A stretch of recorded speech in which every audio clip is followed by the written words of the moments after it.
এরপরেও যদি আমি মুহাম্মাদের পাশে দাঁড়াই, কালেমার পক্ষে দাঁড়াই, তাহলে আমাকে ওরা ক্ষতিগ্রস্ত করবে, ওরা আমার উপরে হামলা করবে, আমার ব্যবসায়িকভাবে ক্ষতিগ্রস্ত করবে, সামাজিকভাবে ওরা আমার প্রতি আক্রমণ করবে।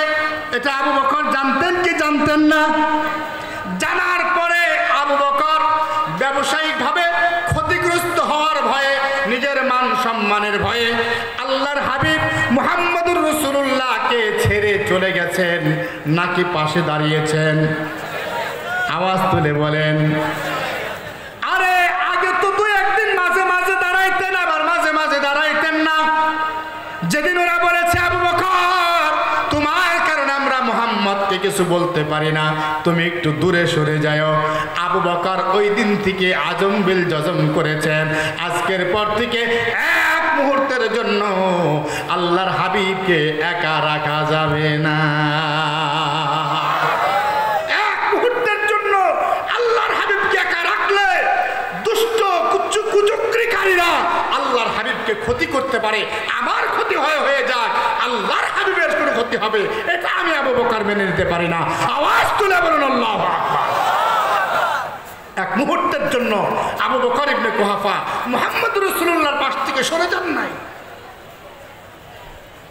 একদিন, দুই দিন, তিন দিন যখন এভাবে চলতে লাগলো, হঠাৎ করে একদিন আবু বকর ইবনে কুহাফার লাগাতার এইভাবে অনবিরতি এইভাবে চলতে থাকায় হঠাৎ করে একদিন আবু বকর ইবনে কুহাফার উপরে আক্রমণ শুরু হয়ে গেল। চতুর্দিক থেকে বৃষ্টির মতো আঘাতের পর আঘাত। যেই আবু বকরের সামনে দাঁড়িয়ে কথা বলার মতো কোনো প্লেয়ার গোটা মক্কাতুল মুকাররমার মধ্যে ছিল না। যেই আবু বকর গোটা মক্কার মধ্যে শ্রেষ্ঠ ধনী, আল্লাহু আকবার বলেন। যেই আবু বকর মক্কাতুল মুকাররমা যারা পরিচালনা করে তাদের খুব কাছের বন্ধু ছিল। আজকে শুধুমাত্র কেবলমাত্র ইসলামের কারণে, দ্বীনের কারণে, কোরআনের কারণে, আল্লাহর হাবিবের মহব্বতের কারণে সেই আবু বকরকে উপর্যুপরি আঘাত করা হচ্ছে। চতুর্দিক থেকে আঘাত, আঘাতের পর আঘাত করতে করতে করতে করতে একটা সময় এসে আবু বকর ইবনে কুহাফা দাঁড়াইয়া থাকতে পারলেন না। উনি জমিনে পড়ে গেলেন। একটা কুলাঙ্গার দূর থেকে একটা কাঠের জুতা এনে আবু বকর ইবনে কুহাফার নাকের মধ্যে উপর্যুপরি আঘাত করতে লাগলো। আঘাতের পর আঘাতে আবু বকর ইবনে কুহাফার নাক ফেটে ফেনকি দিয়ে রক্ত বের হয়ে বাইতুল্লাহর সামনের জমিন ভিজে যাচ্ছে। আবু বকর ইবনে কুহাফার গোটা শরীরটা রক্তে রঞ্জিত করে দেওয়া হয়েছে। আবু বকর জ্ঞান হারিয়ে ফেলেছে। আবু বকরকে এত বেশি আঘাত সেদিন করা হয়েছে। আবু বকর ইবনে কুহাফা, কেউ বলে আবু বকর জীবিত, কেউ বলে না আবু বকর মারা গেছে। এত কঠিন অবস্থা সেদিন হয়েছে। আবু বকরের গোত্রের লোক যারা কাফের, তারা পর্যন্ত সহ্য করতে পারে নাই। তারা দাঁড়ায় বলল, খবরদার, আবু বকরের ধর্ম পরিবর্তন হইতে পারে কিন্তু আবু বকর আমাদের বংশের লোক। আবু বকর যদি আজকে ইন্তেকাল করে, আবু বকরের যদি জীবন চলে যায়, আমরা কিন্তু তোমাদের কাউকে ছেড়ে কথা বলবো না। সেদিন আবু বকর ইবনে কুহাফাকে এত বেশি আঘাত করা হয়েছে। আবু বকর ইবনে কুহাফার জনম দুঃখিনী মাকে জানানো হয়েছে, আপনার আবু বকরের এই অবস্থা। যেই মা 10 মাস 2 দিন পেটে ধারণ করেছেন, কলস কলস রক্ত জমিনে ঢেলে দিয়ে আবু বকরকে দুনিয়া দেখিয়েছেন। 2 বৎসরে মনকে মন দুধ পান করিয়েছেন। আবু বকরকে এত ক্ষত বিক্ষত করা হয়েছে, ওই মা পর্যন্ত আবু বকরকে দেখে চিনতে পারে না। আবু বকর ইবনে কুহাফার তো বেহাল অবস্থা। সেদিন আবু বকরকে ধরে বাড়িতে নিয়ে যাবে এমন কোনো পরিবেশ নাই। মা জননী তার শরীরের চাদরটা বিছিয়ে দিয়ে গোত্রের লোকদেরকে বলে, এই তোরা কে কোথায় আছিস, আয় আয়। আমার আবু বকরকে চাদরের ভিতরে শোয়ায় দে, চাদরের চতুর্দিকে ধরে তোমরা আমার আবু বকরকে বাড়ি পর্যন্ত দিয়ে যাও। আবু বকর হেঁটে যেতে পারে নাই বাপ, আবু বকরকে চাদরের চতুর্দিকে ধরে ধরে ধরে ধরে বাড়ি পর্যন্ত পৌঁছায় দিছে। আবু বকর শায়িত হয়ে আছেন, চতুর্দিকে থেকে সবাই বসে আছেন, ঘন্টার পর ঘন্টা চলে যাচ্ছে, আবু বকরের জ্ঞান ফিরে না, আবু বকর চোখ মিলে তাকাতে পারছেন না। লম্বা সময় দেখে কেউ কেউ চলে যাচ্ছে, সবাই চলে গেলেও মা তো চলে যেতে পারেন না। মা জননী পাশে বসে বসে অপেক্ষা করতেছেন কখন আবু বকরের জ্ঞান ফিরবে। লম্বা সময় পর আবু বকর ইবনে কুয়াফার যখন জ্ঞান ফিরছে, আবু বকর যখন চোখ মিলে তাকিয়েছে, মা জননী আবেগে আপ্লুত হয়ে চোখ দিয়ে পানি ছেড়ে দিয়েছেন, আনন্দের কান্না মায়ের ভিতরে। মা ডাক দিয়ে বলে, বাবা আবু বকর, বাবা তুমি কেমন আছো, তোমার কেমন লাগে? এই বাবা তোমার জন্য আমি নরম খাবার নিয়ে আসছি, অনেক ব্লাড তোমার গিয়েছে, তুমি এবার অসুস্থ হয়ে পড়েছ, দুর্বল হয়ে গেছো, এখান থেকে একটু পান করো, এখান থেকে একটু গ্রহণ করো, তোমার শক্তির সঞ্চার হবে। আবু বকর দুই চোখ দিয়ে দরদর করে পানি ছেড়ে দিছে। মা জননী মনে করেছেন মনে হয় আমার প্রেমে আবু বকর কাঁদে। আবু বকর ইবনে কুয়াফা চোখ থেকে পানি ছেড়ে দিয়েছেন, আবার কি যেন বলতে চান। মা জননী কানটা আগায়া দিয়া আবু বকরের মুখের সামনে নিয়ে বলতেছেন, বাবা কি বলতে চাও তুমি আমার কাছে, বলো কি প্রয়োজন? আবু বকর কথা বলতে পারে না, ক্ষীণ আওয়াজে আবু বকর ইবনে কুয়াফা চোখের পানি ফেলে ক্ষীণ আওয়াজে মাকে ডাক দিয়ে বলে, মা তুমি একটু বলো না আমার প্রেমের নবী কোথায় আছেন, কেমন আছেন? আল্লাহু আকবার বলেন। আবু বকর ইবনে কুয়াফার মা তখনও পর্যন্ত মুসলমান হন নাই। মা যখন এত সময় পর আবু বকরের কণ্ঠে আবার মুহাম্মদের কথা শুনছে, রাগে তেলে বেগুনে জ্বলে উঠছে। এ বেটা আবু বকর, তুমি ছিলে গোটা মক্কার মধ্যে শ্রেষ্ঠ ধনী, অন্যতম একজন মেধাবী মানুষ, শিক্ষিত মানুষ, তোমার সামনে দাঁড়িয়ে কথা বলবে গোটা মক্কায় এমন কোনো প্লেয়ার ছিল না। এই মুহাম্মদের কারণে ব্যবসা গেছে, দ্বন্দ্বলত গেছে, মান সম্মান গেছে, সব হারায়া আজকে কাবাগরের সামনে জীবনটা পর্যন্ত যাইতে লাগছিল। লজ্জা করে না? জ্ঞান ফিরবার পর আবার সেই মুহাম্মদের কথাই বলো। আবু বকর ইবনে কুয়াফা দুই চোখ থেকে দরদর করে পানি ছেড়ে দিয়েছেন, ডাক দিয়া বলেন, মা যতক্ষণ তুমি আমার নবীর অবস্থান ও অবস্থার কথা আমাকে জানাতে পারবে না, আল্লাহর কসম তোমার ছেলে আবু বকর কোনো খাবার গ্রহণ করবে না। ওরা আমাকে মেরেছে, ওদের টার্গেট তো আমি না, ওদের টার্গেট নবী মুহাম্মদ। আওয়াজ তুলে বলুন ঠিক কিনা? আলেম উলামাদেরকে অপদস্থ করা হয়, আলেম উলামাদেরকে শাপলা চত্বরে স্যান্ডেলহীন পাঠিয়ে দেওয়া হলো, হাজার হাজার উলামায়ে কেরাম জীবন দিল। উলামায়ে কেরাম টার্গেট নয়, আল্লাহর হাবিবের মান ও ইজ্জত টার্গেট। আওয়াজ তুলে বলুন ঠিক কিনা? উলামায়ে কেরাম একটা শাপলা চত্বর কায়েম হয়েছে, যদি ওরকম হাজার শাপলা চত্বরের প্রয়োজন হয় উলামায়ে কেরাম প্রস্তুত করতে রাজি আছে।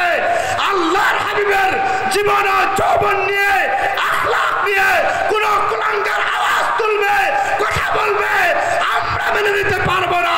আওয়াজ তুলে বলুন ঠিক কিনা? আমরা জীবন দিব, যৌবন দিব, প্রয়োজনে এ দেহের তাজা রক্ত ঢেলে দিতে আল্লাহর হাবিবের জন্য রাজপথে কারা কারা প্রস্তুত? আল্লাহকে দুটি হাত উঁচু করে দেখা।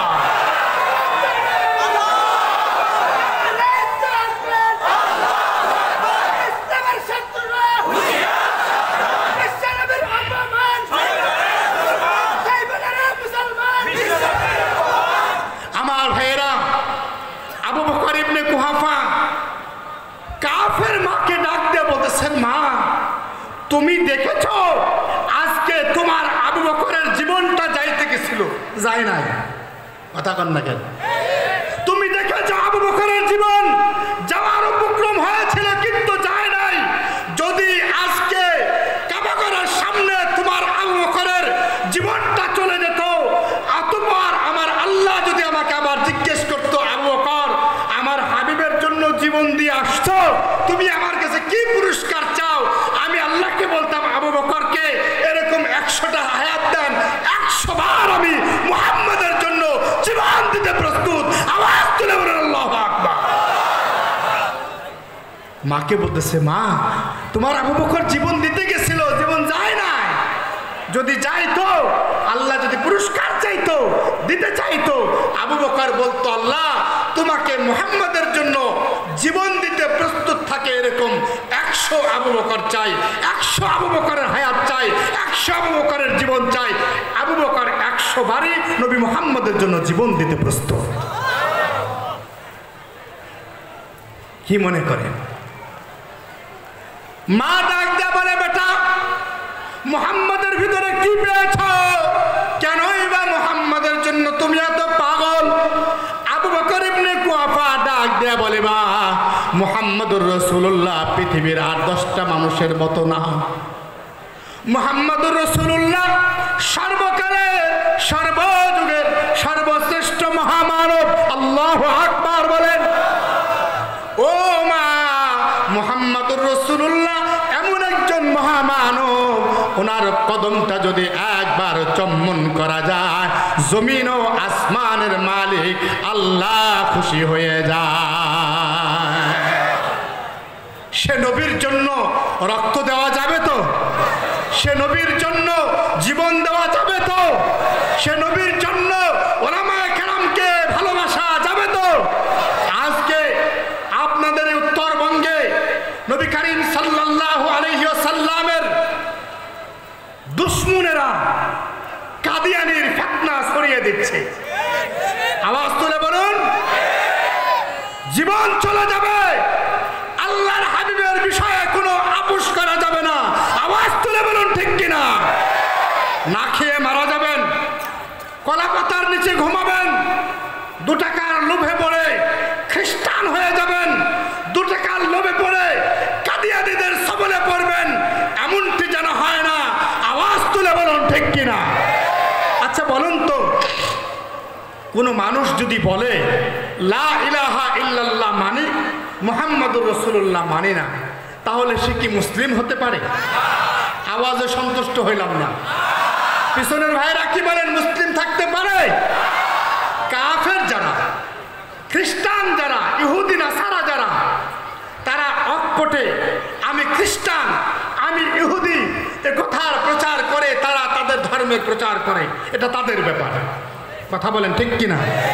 কিন্তু এই কাদিয়ানীরা এদের থেকেও আরো মারাত্মক, কারণ তারা আমাদের টুপি পরিধান করে, আমাদের জামা পরিধান করে, আমাদের নবীর আখলাকের প্রচার প্রসার করে। তারা বলতে চায় লা ইলাহা ইল্লাল্লাহ গোলাম মুহাম্মদ কাদিয়ানী রাসূলুল্লাহ। আর একটু জোরে বলুন। জীবন চলে যেতে পারে। শুনেন, আল্লাহর হাবিব এমন একজন মহান ব্যক্তিত্ব, এই একজন মানব যদি সন্তুষ্ট হয়ে যায়, তাহলে আমার মৃত্যু হবে সুন্দর মৃত্যু। কবরে আমাকে 3টা প্রশ্ন করা হবে, তার ভিতরে একটা প্রশ্ন থাকবে আল্লাযী বুইসা ফীকুম। কথা বলেন, আল্লাহর হাবিবকে দেখানো হবে হাসরের ময়দানে, যেদিন পিপাসায় মানুষের মাথার ছাতি উড়ে যাবে, সেদিন একমাত্র হাউজে কাউসার, ইন্না আতাইনা কাল কাউসার, হাউজে কাউসারের অধিপতি থাকবেন মুহাম্মাদুর রাসূলুল্লাহ। আওয়াজ তুলে বলুন ঠিক কিনা? যেদিন নবীরা পর্যন্ত নিজেদেরকে নিয়ে ব্যতিব্যস্ত থাকবেন, যেদিন কেউ কারো উপকারে আসবে না, মা তার সামনে দাঁড়াবে না, বাবা তার সামনে দাঁড়াবে না। ইয়াউমা ইয়াফিরুল মারউ মিন আখিহি ওয়া উম্মিহি ওয়া আবি ওয়া সাহিবাতিহি ওয়া বানি, সেই কঠিন ময়দানে মিজানের সামনে দাঁড়িয়ে দাঁড়িয়ে সুপারিশ করে আল্লাহ জান্নাতে মুহাম্মাদুর রাসূলুল্লাহ ছাড়া কেউ পৌঁছাতে পারবে না। আওয়াজ তুলে বলুন ঠিক কিনা? যেদিন কেউ কারো হবে না, যেদিন মানুষগুলো বিজলির ন্যায় পার হবার জন্য পুলসিরাতের সামনে দাঁড়িয়ে থাকবে, সেদিন কেউ বিজলির ন্যায় ওই হাউজে কি বলে পুলসিরাত পার করিয়ে দিতে পারবে না। একমাত্র দয়ার নবী, মায়ার নবী, রহমতুল লিল আলামিন নবী হাত ধরে ধরে উম্মতে মুহাম্মাদকে পুলসিরাত পার করায় দিবে। ডাক দিয়ে বলবে, উম্মত যা, আমি পাশে আছি, যা, এই যে আমি নবী দাঁড়াইছি, যা, পার হয়ে জান্নাতে চলে যা। যেই নবীকে ভালোবাসলে, মহব্বত করলে, যে নবীর প্রেমে হাবুডুবু খাইলে মৃত্যু সুন্দর হয়, কবরে নাজাত পাওয়া যায়, পুলসিরাতে নাজাত পাওয়া যায়, মিজানে সাহায্য পাওয়া যায়, জীবন চলে যাবে, ও নবীর ব্যাপারে কোনো আপোষ চলবে না। আওয়াজ তুলে বলুন ঠিক কিনা? রাজি আছি তো ইনশাআল্লাহ? আমি স্পষ্ট ভাষায় বলতে চাই, সারা বাংলাদেশের মধ্যে এই কাদিয়ানীদের সবথেকে বড় গুরুত্বপূর্ণ আস্তানা আপনাদের পঞ্চগড়ে। কথা বলেন? শুধুমাত্র এই কারণেই, যেহেতু এই সাইডে আমার আশা কম হয়েছে, যার কারণে আজকে আমি এই আয়াত হাদিস বেছে নিয়েছি, এই সাবজেক্টের উপরে কথা বলাকে মুনাসিব মনে করেছি, যেহেতু এখান থেকে খুব কাছে। আমি আপনাদেরকে দাওয়াত পৌঁছিয়ে দিচ্ছি। আপনারা যদি বলেন আমি এখান থেকে নেমে প্রত্যেকের পা ধরে ধরে কথা বলার জন্য প্রস্তুত আছি, খবরদার কখনো কোনো অবস্থাতেই আমার নবীকে ভুলে যাবেন না। ইনশাআল্লাহ বলেন? নবীর জন্য জীবন দেব ইনশাআল্লাহ, রক্ত দেব ইনশাআল্লাহ, কোনো কিছুর বিনিময়ে আল্লাহর হাবিবকে ভুলে যাব না ইনশাআল্লাহ। আমি আপনাদের সামনে স্পষ্ট ভাষায় বলতে চাই, গণপ্রজাতন্ত্রী বাংলাদেশ সরকারকে অনুরোধ করব, পাকিস্তান সহ বিশ্বের অসংখ্য মুসলিম দেশে এই কাদিয়ানীদেরকে রাষ্ট্রীয়ভাবে অমুসলিম ঘোষণা করা হয়েছে। আপনারাও এই দাবি তুলেন, এই আওয়াজ তুলেন। আগামী দিনে নির্বাচন হবে, নির্বাচনী প্রোগ্রামে এমপি প্রার্থী হয়ে যারা আসবে তাদের থেকে প্রতিশ্রুতি দিবেন, সংসদে গিয়ে বিল তুলতে হবে, কাদিয়ানীদেরকে যেন সংসদে কাফের রাষ্ট্রীয়ভাবে ঘোষণা করা হয়। আওয়াজ তুলে বলুন ঠিক কিনা? কাদিয়ানীদেরকে রাষ্ট্রীয়ভাবে সংসদে আইন পাশ করে অমুসলিম ঘোষণা করা হোক। কারা কারা মন থেকে চান আল্লাহকে হাত উঁচু করে দেখা? লিল্লাহে তাকবীর।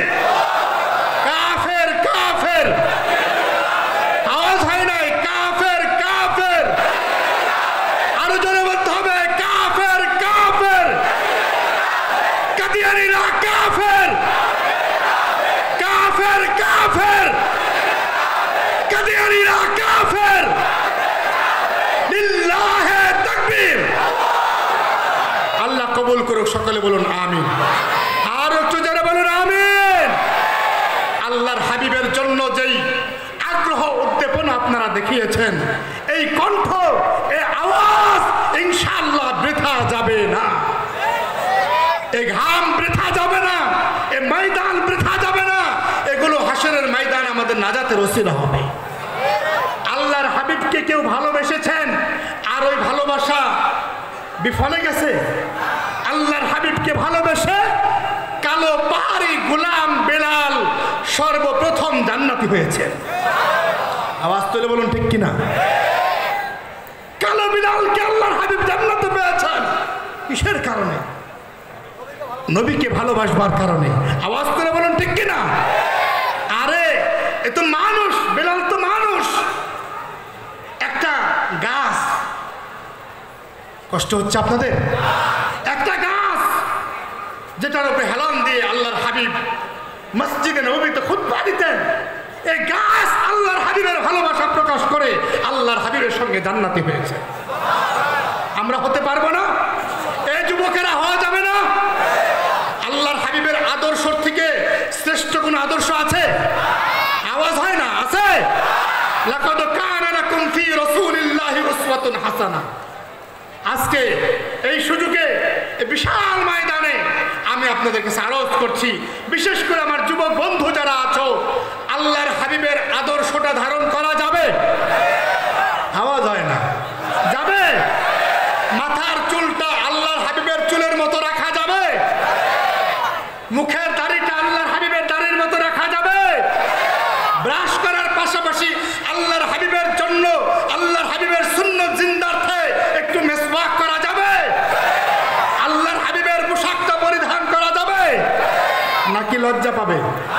এ যুবক, তুমি যে সামনে মেসি পিছনে নেইমার আর ওই ছবি আর ওই লেখা গাই দিয়ে ঘুরো আর মনে মনে বুঝাও তুমি মেসির লোক, তুমি নেইমারের লোক, আশ্চর্য লাগে। আল্লাহ যদি সত্যি তোমার তামান্না কবুল করে নেয় আর তোমাকে যদি হাসরের ময়দানে নেইমারের পাশে দাঁড় করায় দেয়, তোমাকে যদি হাসরের ময়দানে মেসির পাশে দাঁড় করায় দেয়, আল মারউ মা মান আহাব্বা, আওয়াজ তুলে বলেন ঠিক কিনা? আল্লাহর হাবিব বলেন, যারা আমার সুন্নতকে আঁকড়িয়ে ধরবে সে আর আমি জান্নাতে পাশাপাশি থাকবো। মান আহাব্বা সুন্নতি ফাকাদ আহাব্বানি ওয়া মান আহাব্বানি কানা মাই ফিল জান্নাহ। আল্লাহর হাবিবের সুন্নত আমল করলে যদি পাশাপাশি জান্নাতে থাকি, তুমি নেইমারের পূজা করলে তো তার পাশেই থাকবা, তুমি যদি খ্রিস্টানের পূজা করো তার পাশেই থাকবা, তুমি যদি হিন্দুর পূজা করো তার পাশেই থাকবা। কথা বলেন ঠিক কিনা? যে যার পূজা করে সে তার পাশে থাকে, ঠিক কিনা? দেখেন না, 16 বছর পূজা করা নেত্রী পালাইছে তো হিন্দুর কাছে যায় পালাইছে, কারণ 16 বছর তো হিন্দুর পূজাই করেছে। আওয়াজ তুলে বলেন ঠিক কিনা? দুনিয়াতে যে যা করবে সেটাই হবে তার নমুনা। একেবারে জ্ঞাতি গোষ্ঠী সব সহায়ন ভারতে। কথা বলেন, আওয়াজ তুলে বলুন। এজন্য থাকতেই যদি হয় মুসলমানদের পক্ষে থাকবে। কষ্ট লাগে, সত্যিকার অর্থেই বুক ফেটে কান্না আসে যখন দেখি 90 থেকে 95 মুসলমানের দেশে মুসলমানের সন্তান হয়ে 20 বছর 25 বছরের যুবক ছেলেটা হাফ প্যান্ট পরে রাস্তা দিয়ে মোটরসাইকেল চালায়। এটা কোন নবীর আদর্শ? এই বাবারা, আপনারা হাসতেছেন, আমার বুক ফেটে কান্না আসে। আপনি নামাজ না পড়লে আপনার গুনাহ হবে, আমি নামাজ না পড়লে আমার গুনাহ হবে, কিন্তু একটা যুবক ছেলে যদি হাফ প্যান্ট পরে রাস্তা দিয়ে ঘুরে, ফরজ তরক করে রাস্তা দিয়ে চলে, যত মানুষ ওর দিকে তাকাবে সকলের কবিরা গুনাহ হবে। ওলামায়ে কেরাম এখানে আছে, কথা বলেন ঠিক কিনা? আমি নামাজ না পড়লে আমার গুনাহ হইতো, কিন্তু আমি ফরজ তরক করে অন্যকে ফরজ তরকের অবস্থান দেখিয়ে আমি নিজেও গুনাহগার হচ্ছি, প্রত্যেকটা মানুষকে গুনাহগার বানাচ্ছি। এ যুবক, একবার একটু চিন্তা করে দেখেছ, ওই অবস্থায় মোটরসাইকেল অ্যাক্সিডেন্টে তোমার যদি মৃত্যু হয়ে যায়, কি জবাব দিবে আল্লাহর কাছে? হাফ প্যান্ট পরা, কি জবাব দিবে আল্লাহর কাছে? এই জন্য যত যুবক এখানে উপস্থিত আছেন, মুরব্বীদেরকেও বলি, সন্তানেরা যদি হাফ প্যান্ট পরে রাস্তা দিয়ে সামনে দিয়ে ঘুরে, এটা আর বরদাস্ত করবেন না। আওয়াজ তুলতে পারবেন সমাজে? আওয়াজ তোলা যাবে সমাজে? নির্লজ্জতা, বেহায়াপনার কাকে বলে? আপনার সন্তান আপনার চোখের সামনে হাফ প্যান্ট পরে রাস্তা দিয়ে ঘুরে আর আপনি মনে মনে আত্মতৃপ্তি লাভ করেন, স্মার্ট ছেলে আমার।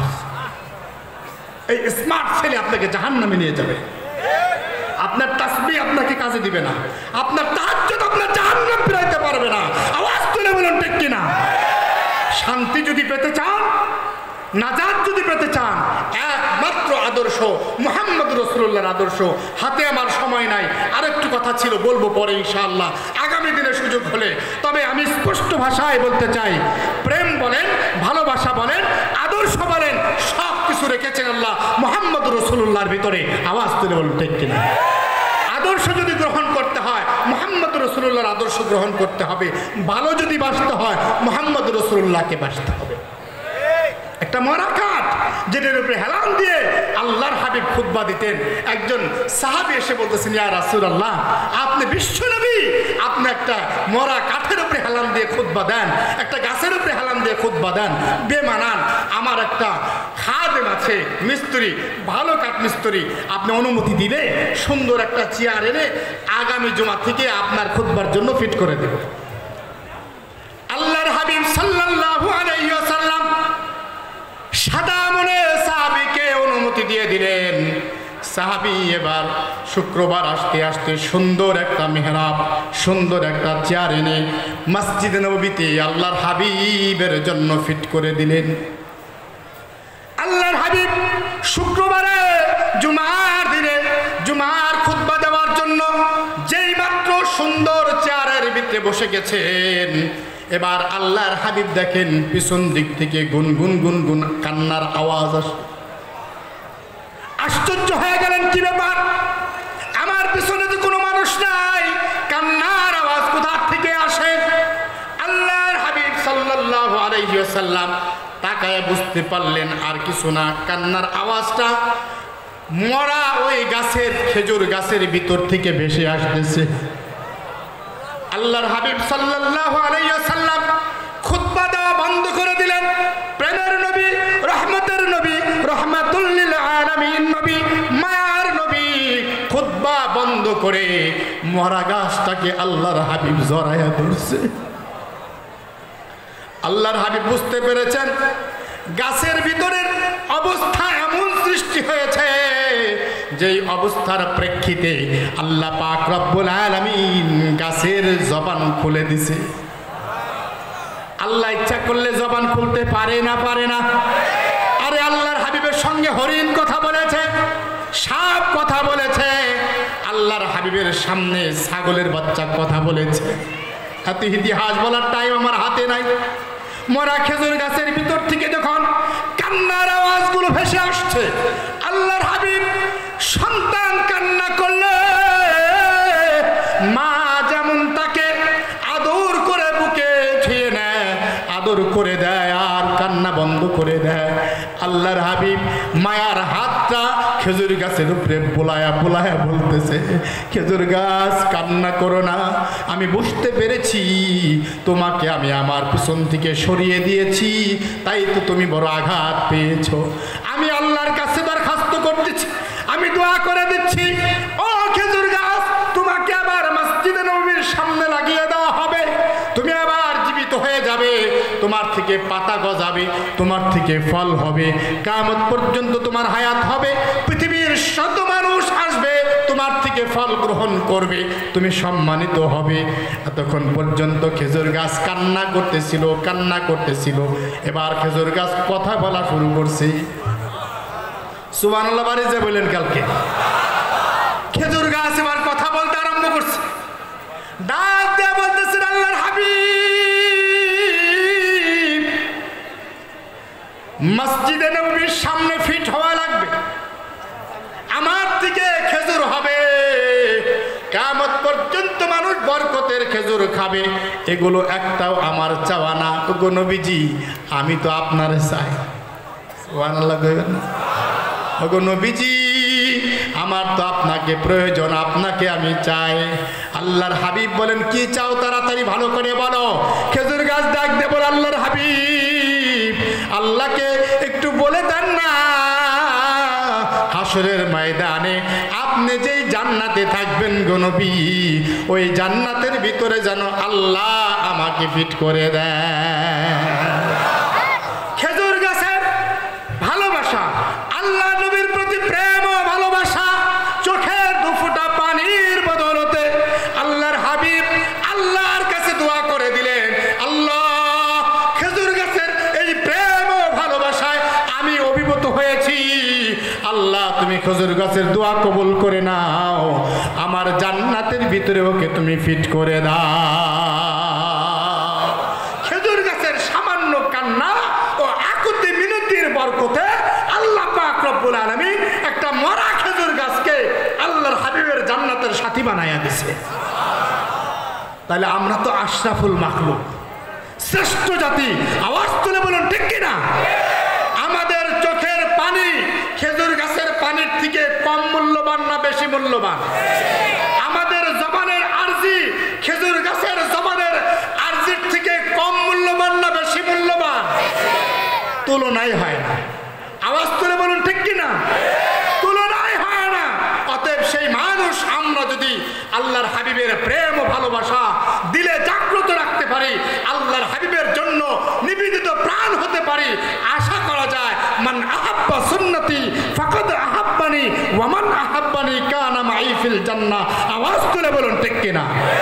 অতএব এই বিশাল ময়দানে আমি আপনাদের সকলকে আওয়াজ তুলে বলতে চাই, আল্লাহর হাবিব 1000 বছর আগে চলে গিয়েছেন, হায়াতুন নবী এখনো মদিনাতুল মুনাওয়ারায় শুয়ে শুয়ে আমাদের জন্য কাঁদছেন, হাসরের ময়দানেও কাঁদবেন এবং আমাদেরকে শাফাআত করে জান্নাতে পৌঁছাবেন। যে নবী আমাদের জন্য এত কিছু করে যাচ্ছেন, করছেন এবং করবেন, ও নবীর প্রতি প্রতি প্রেম ও ভালোবাসায় আল্লাহর হাবিবের ঘর এই মাদ্রাসার দিকে লক্ষ্য রাখা, মোহাব্বত করা, আজমত করা, আসবাব দিয়ে হেল্প করা, সাহায্য করার প্রয়োজন আছে না নাই? এবার আওয়াজ কম হয়েছে, আছে না নাই? এই মাদ্রাসাকে নিজেদের আপন করে নিতে পারবেন তো ইনশাআল্লাহ? এই মাদ্রাসার প্রত্যেকটা ছাত্র শিক্ষককে নিজের ফ্যামিলির সদস্যের মতো মনে করতে পারবেন তো ইনশাআল্লাহ? এই মাদ্রাসার প্রত্যেকটা বিল্ডিং, প্রত্যেকটা ঘরকে আল্লাহর হাবিবের ঘর মনে করে নিজের ঘরের থেকেও মহব্বত করা যাবে তো ইনশাআল্লাহ? কেমন যায় আমি একটু পরীক্ষাটা নিয়ে নিচ্ছি, অল্প সময়ের ভিত্তিতে একটু পরীক্ষা হয়ে যাবে। আল্লাহর হাবিবের প্রেম ও আল্লাহর হাবিবের ভালোবাসা জীবন দিতে প্রস্তুত হয়েছেন, রক্ত দিতে প্রস্তুত হয়েছেন, জীবন যৌবন দিয়ে আল্লাহর হাবিবকে ভালোবাসার জন্য